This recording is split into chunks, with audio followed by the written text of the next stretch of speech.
Nelson ম্যান্ডেলার একটি উক্তি আছে, শিক্ষা দিয়ে শিক্ষা এমন একটি অস্ত্র যা দিয়ে তুমি পৃথিবী পরিবর্তন করে দিতে পারো, এবং এটা জোর এমন একটি জোর, সেই জোরে পৃথিবী শাসিত হয়। এবং মেধাবী কিন্তু একটি দেশ, সমাজ, রাষ্ট্রের প্রত্যেকটি কাঠামো পরিচালিত হয়। সুতরাং আমরা যে মেধাবীদেরকে নিয়ে আজকে যে আয়োজন করেছে জিনিয়াস স্টুডেন্ট ফোরাম, মেধাবীদের উদ্দেশ্যে আমি কয়েকটি কথা বলবো। আমাদেরকে সবসময় মনে রাখতে হবে, আমরা শুধুমাত্র ভালো শিক্ষার্থী বা মেধাবী শিক্ষার্থী এটা হলেই কিন্তু হবে না। আমাদেরকে নিজেদেরকে সমাজে একজন নৈতিকতা সম্পন্ন ভালো মানুষ হিসেবে গড়ে তুলতে হবে।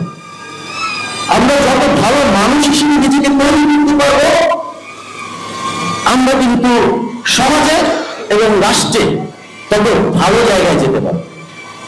রাষ্ট্রের জন্য কল্যাণ করতে পারবেন। রাষ্ট্রের অনেক মেধাবী রয়েছে যারা কলমের খোঁজায় দুর্নীতি করে, কোটি কোটি টাকা লুটপাট করে। শিক্ষায় জাতির মেরুদণ্ড নয়, বরঞ্চ সুশিক্ষাই জাতির মেরুদণ্ড। আমাদেরকে মনে রাখতে হবে, আমরা শিক্ষার পাশাপাশি আমরা তার আগে সুর লাগাবো যেন আমরা ভালো একজন মানুষ হয়ে, ভালো মানুষের শিক্ষা অর্জন করে, নিজের নৈতিকতাকে সমৃদ্ধশালী করে এই সমাজকে, এই দেশকে আমরা সমৃদ্ধশালী করতে পারি। আমাদের মেধাবী কিন্তু স্বৈরাচার হাসিনাও ছিল, আবার মেধাবী কিন্তু শহীদ প্রেসিডেন্ট জিয়াউর রহমানও ছিল। আমি ছাত্র জীবনে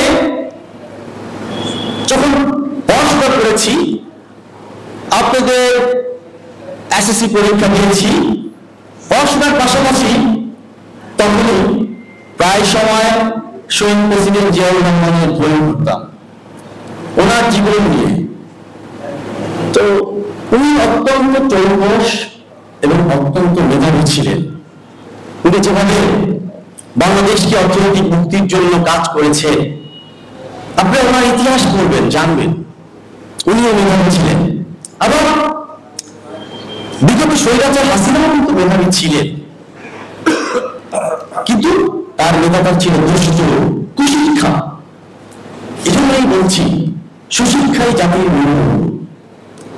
আমাদের শিক্ষার পাশাপাশি নিজেদেরকে নৈতিকতা মানুষ সমৃদ্ধ করতে হবে, তাহলেই কিন্তু আমাদের আগামী বিশ্বকে জয় করা সম্ভব।